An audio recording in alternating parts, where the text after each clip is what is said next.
Assalamualaikum warahmatullahi wabarakatuh, sahabat Hidayah TV yang dirahmati Allah. Harapan saya untuk like dan subscribe. Semoga Allah membalas semua kebaikan kalian dengan pahala berlipat ganda, meraih kebahagiaan, kesuksesan dan rezeki yang berlimpah. Di video kali ini kita akan mendengarkan kisah seorang pria sales skincare palsu.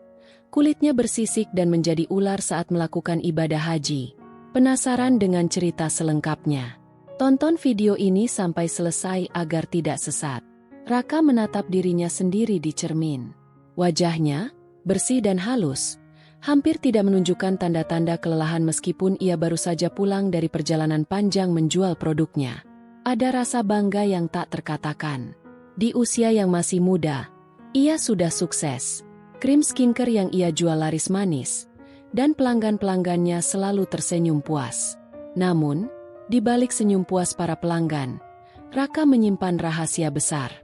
Produk yang ia jual, krim dan serum yang ia klaim alami, sebenarnya penuh dengan bahan kimia berbahaya. Tidak ada yang tahu, termasuk pelanggan-pelanggannya, bahwa efek jangka panjangnya bisa merusak kulit. Tapi, mereka semua tertarik pada hasil cepat. Dalam beberapa minggu saja, kulit mereka terlihat lebih cerah, lebih kencang. Hasil instan itu yang membuat bisnisnya berkembang pesat. Dia tak pernah memakai produk itu sendiri. Hatinya selalu berbisik bahwa apa yang ia lakukan salah, tapi ia selalu menepisnya. Ini cuma bisnis, bisik hatinya. Toh, semua orang cari cara cepat. Di tengah kesibukannya dengan penjualan, Raka menerima kabar yang mengguncangnya. Ibunya menelepon dari kampung, dengan suara penuh harap dan kebanggaan. Raka, kamu sudah bekerja keras. Sudah waktunya kamu berangkat haji, kata ibunya, suara penuh haru. Ibu dan ayah akan mendoakan kamu setiap hari. Raka tahu, berangkat haji adalah impian ibunya. Sebagai anak satu-satunya, harapan orang tuanya tertumpu padanya. Ia tahu, kesempatan ini lebih dari sekedar ritual keagamaan. Ini adalah tanggung jawab keluarga. Sebuah kesempatan untuk menebus dosa-dosa kecil yang mungkin tak terhitung jumlahnya selama bertahun-tahun. Aku akan berangkat, Bu, jawab Raka setelah lama terdiam. Dalam hatinya, ia mulai merasa bimbang. Bukan soal uang, karena ia mampu membiayai perjalanan itu dengan mudah. Tapi ada sesuatu yang lebih dalam rasa bersalah yang telah lama ia abaikan. Perjalanan ke Mekah memberi Raka waktu untuk merenung. Di setiap doa yang dipanjatkan, ia merasa beban di hatinya semakin berat. Setiap kali ia melihat Ka'bah, rasa bersalah itu muncul kembali. Wajah-wajah para pelanggannya yang pernah ia tipu terlintas di pikirannya. Bayangan kulit mereka yang cerah namun rapuh, hasil dari produk palsunya, menghantuinya. Ia mencoba menenangkan diri dengan berdoa lebih banyak, lebih keras. Namun, semakin keras ia berdoa, semakin ia merasa jauh dari pengampunan. Di tengah keramaian kota suci, Raka merasa terasing. Semua orang tampak begitu khusyuk dalam ibadah mereka, sementara dirinya merasa terperangkap dalam kebohongannya sendiri. Suatu pagi, setelah selesai sholat subuh, Raka bangun dengan perasaan aneh di tubuhnya. Ada rasa gatal yang luar biasa di punggung dan lehernya. Awalnya, ia mengira itu hanya reaksi dari udara panas dan kering di Mekah. Namun, ketika ia berdiri di depan cermin kamar hotel, ia melihat sesuatu yang membuat jantungnya berdebar. Kulit di punggungnya mulai terkelupas. Bukan seperti kulit yang mengering karena cuaca, tapi lebih seperti sisik, tebal, kasar, dan mengkilap seperti kulit reptil. Apa ini? Bisiknya, ketakutan. Ia mencoba mengusap punggungnya. Namun setiap kali ia menyentuhnya, rasa sakit menjalar.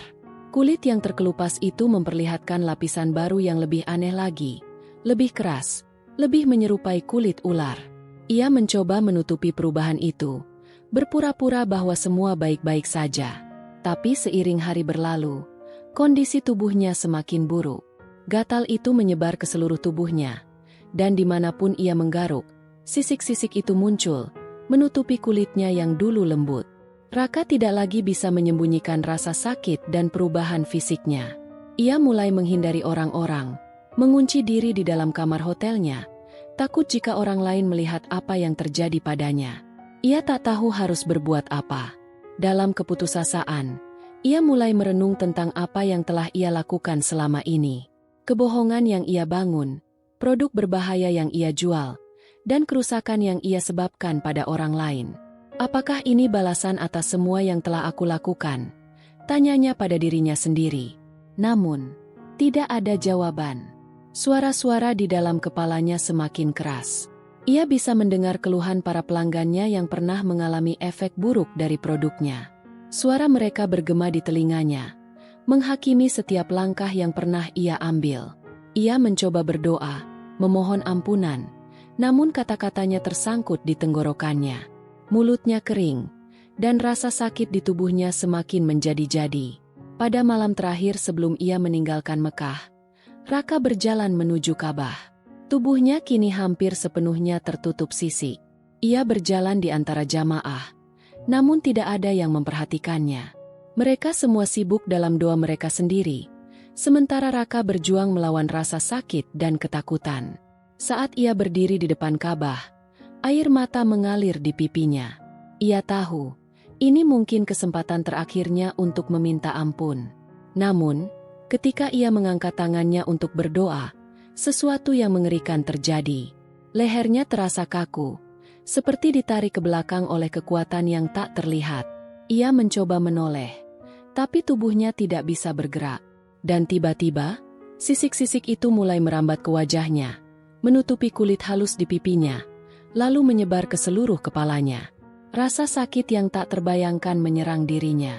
Tubuhnya menggeliat di tanah, sementara orang-orang di sekitarnya mulai berlarian ketakutan. "Ampuni aku," bisiknya. Tapi suaranya hampir tak terdengar. Raka jatuh tersungkur di tanah. Tubuhnya sepenuhnya berubah menjadi makhluk yang tidak lagi manusia. Keesokan harinya, jasad Raka ditemukan oleh petugas keamanan. Tubuhnya hampir tidak bisa dikenali lagi. Sisik-sisik itu menutupi hampir seluruh tubuhnya, membuatnya terlihat seperti ular raksasa yang mati kaku di depan Ka'bah. Para jamaah yang melihatnya merasa ketakutan, dan kabar tentang kejadian itu segera menyebar. Di kampung halamannya, cerita tentang Raka, pemuda yang tubuhnya berubah menjadi ular di tanah suci, menjadi legenda. Orang-orang menceritakannya sebagai peringatan bagi mereka yang hidup dengan kebohongan dan keserakahan. Mereka yang pernah membeli produknya mulai khawatir, takut bahwa mereka juga akan menerima kutukan yang sama. Namun, satu hal yang pasti, kisah Raka menjadi pengingat bahwa kebohongan, seberapapun besar atau kecil, pada akhirnya akan membawa kehancuran. Di balik kebohongan, ada kebenaran yang menunggu untuk terungkap. Dan di balik kesuksesan yang dibangun di atas penipuan, ada kutukan yang tak terhindarkan. Semoga kisah ini menjadi pelajaran bagi kita semua. Wassalamualaikum warahmatullahi wabarakatuh.